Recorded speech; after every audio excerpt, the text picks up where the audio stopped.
자비하신 하나님께 감사를 드립니다. 저희들에게 하늘의 모든 신령한 복을 허락해 주셔서 감사드립니다. 야로도 우리를 자녀 삼으신 하나님을 찬양하며 살아가게 하여 주옵소서. 기쁠 때나 슬플 때나 하나님을 영화롭게 할 수 있도록 이 새벽에 우리에게 성령 충만함을 허락하여 주옵소서. 걸어가신 예수님 이름으로 기도드립니다. 아멘. 찬송가 315장입니다. 315장입니다. 통일 찬송가는 512장입니다.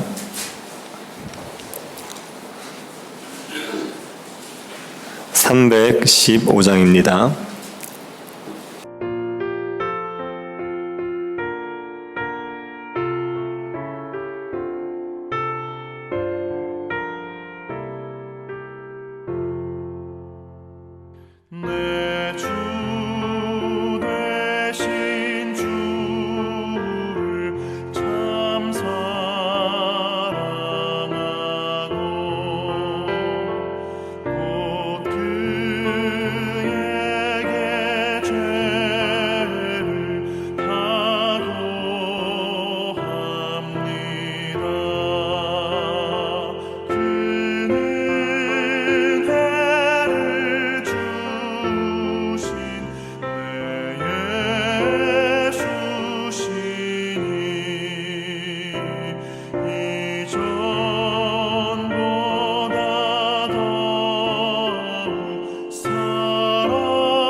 에베소서 1장 15절부터 23절 말씀입니다. 에베소서 1장 15절부터 23절 말씀입니다. 찾으셔서 한 절씩 교독하도록 하겠습니다. 15절부터 23절입니다. 찾으셨으면 기도하겠습니다.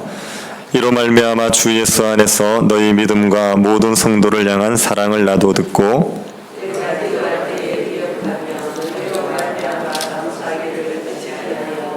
우리 주 예수 그리스도의 하나님 영광의 아버지께서 지혜와 계시의 영을 너희에게 주사 하나님을 알게 하시고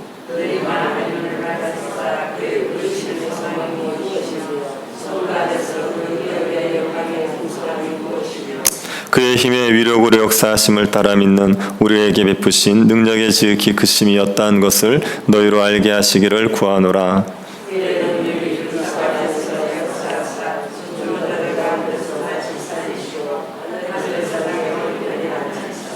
모든 통치와 권세와 능력과 주권과 이 세상뿐 아니라 오는 세상에 일컫는 모든 이름 위에 뛰어나게 하시고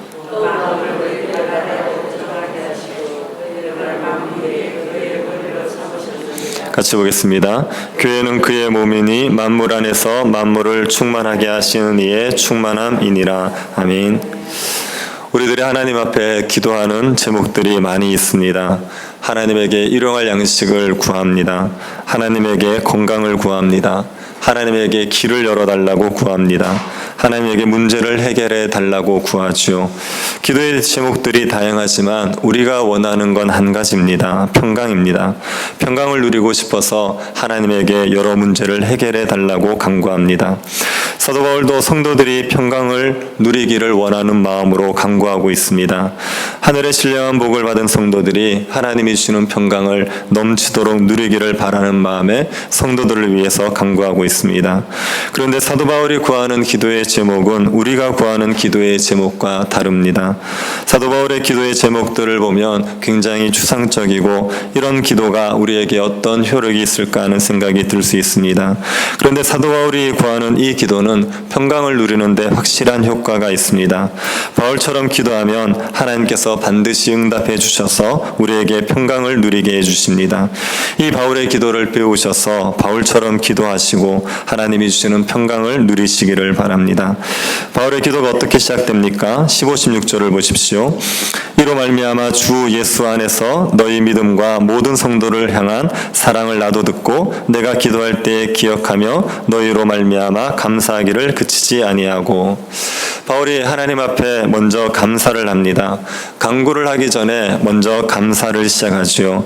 하나님 앞에는 먼저 감사와 찬양으로 나아가야 됩니다. 우리가 높은 사람을 만날 때도 덮어놓고 무엇을 달라고부터 요구하지 않습니다. 먼저 경의를 표하고 예의를 갖추게 됩니다. 하물며 하나님 앞에 나아가는 사람이 경배와 찬양 없이 나아갈 수 있겠습니까? 그러니 먼저 간구하기 전에 하나님 앞에 감사와 찬양을 올려드려야 됩니다. 그런데 어떤 감사를 드려야 합니까? 바울은 무엇을 감사하고 있습니까? 에베소 성도들이 믿음과 사랑을 가지고 있는 것을 감사하죠. 믿음은 주 예수 그리스도에 대한 믿음입니다. 그리고 사랑은 성도들을 향한 사랑입니다. 이 두 가지는 두 가지가 아니라 한 가지입니다.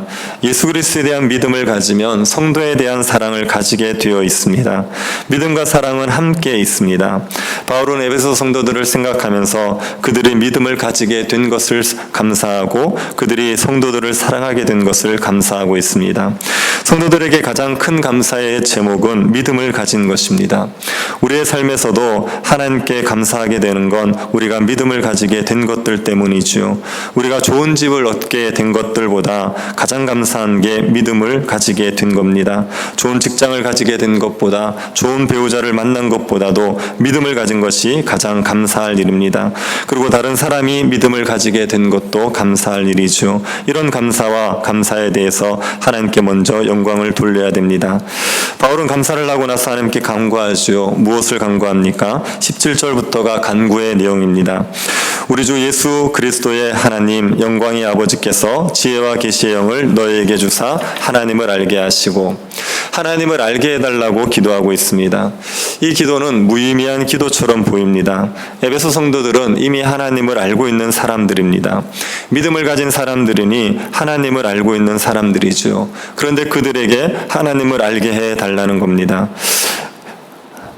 이것은 하나님을 모르고 있는 사람들에게 하나님을 알게 해달라는 의미가 아닙니다. 이미 알고 있는 것을 더 분명히 알게 해달라고 기도하는 겁니다. 에베소 성도들이 하나님을 압니다. 그런데 더 풍성히, 더 분명히 알게 해달라고 구하고 있습니다. 모든 성도들이 다 똑같이 하나님을 아는 건 아닙니다. 하나님을 알기는 알지만 그 지식이 빈약한 사람들이 있습니다. 반면에 하나님을 아는 지식이 풍부한 사람들이 있습니다. 하나님을 더 깊이 아는 사람들은 더 큰 평강과 기쁨을 누립니다. 같이 신앙생활을 하고 있지만 하나님을 아는 지식의 정도에 따라서 누리는 평강과 기쁨이 다릅니다. 하나님을 깊이 아는 사람들은 환난 가운데서도 평강과 기쁨을 누릴 수가 있습니다. 우리가 다 불화하는 삶의 모습 중에 사도 바울의 신앙 고백이 있습니다. 빌립보서를 보면 자족을 고백하고 있지요. 내가 궁핍함으로 말하는 것이 아니니라. 어떠한 형편에든지 나는 자족하기를 배웠노니 나는 비천에 처할 줄도 알고 풍부에 처할 줄도 알아. 모든 일 곧 배부름과 배고픔과 풍부와 궁핍에도 처할 줄 아는 일체의 비결을 배웠노라. 사도 바울은 자신이 어떤 형편에 있든지 자족할 수 있다고 했습니다. 비천에도 괜찮고 풍부에도 괜찮다고 했습니다. 배가 부르다고 해서 나태해지거나 배가 고프다고 해서 삶을 절망하지 않는다는 이야기입니다. 사도 바울이 풍부하든 궁핍하든지 어떤 상황에서도 자족할 수 있는 것은 하나님을 알게 되었기 때문입니다. 하나님을 깊이 아니 이런 경지에 이르게 되었습니다. 그래서 사도 바울이 성도들에게 간구할 때 하나님을 알게 해달라고 간구하고 있습니다. 하나님을 안다고 할 때 구체적으로 무엇을 하는 겁니까? 바울이 세 가지를 간구하고 있습니다. 첫 번째는 그의 부르심의 소망이 무엇인지 알게 해달라는 겁니다.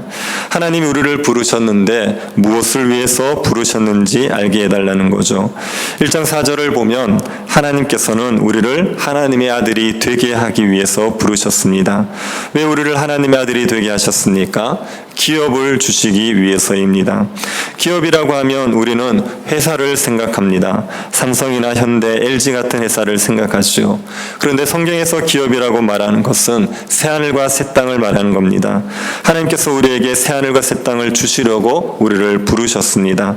이 부르심의 소망을 알면 하나님께서 우리에게 새하늘과 새 땅을 주시기 위해서 부르셨다는 것을 알 때 우리가 평강을 누릴 수 있습니다. 그래서 기업 부르심의 소망이 무엇인지를 알게 해달라고 간구하고 있습니다. 두 번째는 기업의 영광의 풍성함이 무엇인지를 알게 해달라고 말하지요. 성도들이 얻게 될 기업의 영광이 얼마나 풍성한지를 깨닫게 해달라는 겁니다. 새하늘과 새 땅이 얼마나 영광스러운지 알기를 구하는 겁니다.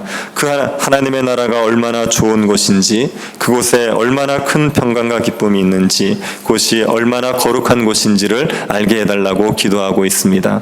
우리에게 주실 새하늘과 새 땅의 영광을 아는 것은 우리의 삶에 위로와 활력을 주게 되어 있습니다. 예수님을 믿는 삶에는 환난이 있습니다. 예수님을 믿는 것 때문에 당하는 환난이 있습니다. 그런데 그런 환난을 견딜 수 있게 하는 것은 새하늘과 새 땅에 대한 소망입니다. 환난 가운데서도 새하늘과 새 땅에 대한 소망 때문에 인내하면서 견딜 수 있습니다. 히브리서 12장 2절에서 이것을 말하고 있습니다. 히브리서 12장 2절에 이렇게 되어 있습니다. 믿음의 주여 또 온전하게 하시는 이인 예수를 바라보자. 그는 그 앞에 있는 기쁨을 위하여 십자가를 참으사 부끄러움을 개의치 아니하시더니 하나님 보좌 우편에 앉으셨느니라. 신자들에게 예수님을 바라보라고 합니다. 예수님은 십자가의 수치와 고통을 참으셨습니다. 어떻게 그것을 참으셨습니까? 그 앞에 있는 기쁨을 위해서입니다. 십자가 너머의 부활의 기쁨을 생각하면서 그 고통을 참으셨습니다. 그래서 십자가를 지시고 하나님 보좌 우편에 앉으셨습니다. 우리가 새하늘과 새 땅을 알게 될 때, 그럴 때 이 땅에서 당하는 환난을 견딜 수 있습니다. 환난 가운데서도 평강을 누리며 그날에 대한 소망을 가지고 살아갈 수 있습니다. 그래서 기업의 영광의 풍성을 알게 해달라고 간구하고 있습니다. 세 번째 간구는 하나님의 능력의 지극히 크심을 알게 해달라는 겁니다. 19절을 보시기 바랍니다. 그의 힘의 위력으로 역사하심을 따라 믿는 우리에게 베푸신 능력의 지극히 크심이 어떠한 것을 너희로 알게 하시기를 구하노라. 새하늘과 새 땅이 아무리 좋은 것이라고 해도 하나님께서 우리에게 새하늘과 새 땅을 주실 능력이 없다면 아무 소용이 없습니다. 하나님이 지극히 큰 능력으로 우리에게 새하늘과 새 땅을 주실 수 있다는 것을 알아야 됩니다. 그런데 하나님께서 어떻게 지극히 크신 능력을 가지고 있다는 것을 알 수 있습니까? 하나님께서 하신 일들을 보면 알 수가 있죠. 하나님의 능력의 크심은 수많은 역사적 사건을 통해서 드러났습니다. 천지 창조 사건을 통해서 하나님의 능력이 드러났지요. 홍수 사건을 통해서도 하나님의 능력의 지극히 크심이 드러났습니다. 하나님께서 홍해를 가르신 사건을 통하여서도 하나님의 능력이 얼마나 크신지가 드러났습니다. 그런데 하나님의 능력의 지극히 크심이 가장 명백히 드러난 사건은 예수님의 부활과 승천 사건입니다. 20절을 보시기 바랍니다. 그의 능력이 그리스도 안에서 역사하사 죽은 자들 가운데서 다시 살리시고 하늘에서 자기의 오른편에 앉히사. 하나님의 능력이 그리스도 안에서 역사했습니다. 그래서 죽은 자들 가운데서 예수 그리스도를 다시 살리셨습니다. 하나님께서 예수 그리스도를 죽은 자 가운데 살리시고 하나님 보좌 우편에 앉히셨죠. 모든 만물을 통치하게 하셨습니다. 이 예수 그리스도를 통해서 우리는 하나님의 능력의 지극히 크심을 알 수 있습니다. 예수 그리스도를 죽은 자 가운데서 살리신 것은 하나님께서 죽음을 정복하신 것입니다. 그리고 예수님이 하나님 보좌에 앉히신 것은 하나님께서 모든 악의 세력들을 정복하신 겁니다. 죽음과 악의 세력은 사람이 절대로 이길 수 없는 권세입니다. 사람은 죽음의 권세, 악의 권세를 이길 수 없는데 하나님이 죽음과 악의 권세를 정복하신 겁니다. 예수 그리스도의 부활과 승천을 통하여서 죽음을 이기고 악을 이기신 분이라는 것을 하나님이 보여주셨습니다. 그래서 우리는 예수 그리스도의 부활과 승천을 통하여서 하나님의 능력의 지극히 크심을 알 수가 있습니다. 예수 그리스도의 부활과 승천이 진짜라면, 그것이 역사적인 사실이라면 하나님께서 우리가 죽음을 이기게 해주실 수 있습니다. 우리가 죽음을 이기고 부활하게 하십니다. 그리고 이 땅에 있는 모든 악을 제거하시고 하나님이 새하늘과 새 땅을 만드실 수 있습니다. 예수님의 부활과 승천이 진짜라면 하나님께서는 우리에게 얼마든지 새하늘과 새 땅의 영광을 누리게 해 주실 수 있습니다. 사도 바울은 성도들이 평강을 누리도록 하기 위해서 간구하고 있습니다. 하나님을 알게 해주시기를 간구하고 있습니다. 부르심의 소망이 무엇인지, 기업의 영광의 풍성이 무엇인지, 하나님의 능력의 지극히 크심이 어떠한지를 알게 해달라고 간구하고 있습니다. 그런데 하나님을 알게 해달라고 기도하면서 무엇을 달라고 말하고 있습니까? 하나님이 무엇을 주셔서 하나님을 알게 해달라고 말하고 있습니까? 지혜와 계시의 영을 주시기를 간구하고 있죠. 지혜와 계시의 영은 성령을 말하는 겁니다. 성령을 주시기를 기도하고 있습니다. 우리는 성령을 통해서 하나님을 알게 되어 있습니다. 성령이 우리에게 조명해 주셔야지 하나님을 알 수가 있습니다. 우리의 이성으로 하나님을 알 수 있는 게 아니라 성령의 조명으로만 하나님을 알 수 있습니다. 그런데 이 성령을 지혜와 계시의 영이라고 말합니다. 계시의 영이라고 말할 때 이 말의 의미는 성령이 성경을 기록하게 하신 분이라는 것을 나타냅니다. 하나님 자신을 계시해 주시는 성경을 기록한 분이 성령이시지요. 성령이 성경을 기록하셔서 우리에게 하나님을 알게 하시기 때문에 성령을 지혜와 계시의 영이라고 말합니다. 그러니 우리가 하나님을 알게 해달라는 기도는 기도 중에 신비한 방법으로 하나님을 알게 해달라고 구하는 게 아닙니다. 하나님에 대해서 기록한 성경을 성령께서 조명해 주셔서 깨닫게 해주시기를 기도하는 겁니다. 성령이 지혜를 주셔서 성경을 읽을 때 그것을 이해하게 되고, 그러면 하나님을 알게 되는 것입니다. 그래서 하나님을 알고 싶으면 성경을 읽어야 됩니다. 성령께 지혜를 구하고 성경을 읽어야지 하나님이 어떤 분인지를 알 수가 있습니다. 우리가 지혜와 계시의 영을 주셔서 하나님을 알게 해달라는 기도는 성경을 통해서 하나님을 알 수 있도록 우리들에게 은혜를 베풀어 달라고 간구하는 겁니다. 바랍니다. 그렇게 하나님을 알게 되면 우리에게 주시는 그 하나님의 부르심의 소망을 알 수 있고, 하나님께서 주실 기업의 영광이 얼마나 풍성한지를 알 수 있고, 그리고 하나님의 능력의 지극히심을 알 수 있습니다. 그것이 우리에게 평강을 가져오게 되어 있습니다. 우리 교회에 하나님께서 지혜와 계시의 영을 허락해 주시기를 간구합시다. 지혜와 계시의 영을 주셔서 우리의 마음의 눈을 밝혀주시고 하나님을 알게 해달라고 간구합시다.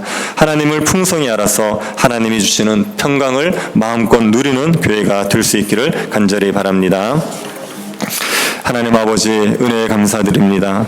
저희들에게 귀한 믿음을 주셔서 하나님이 주실 하늘의 복을 누리며 살아가게 해주심을 감사드립니다. 하나님이 저희들에게 지혜와 계시의 영을 허락하여 주셔서 하나님을 알게 하여 주옵소서.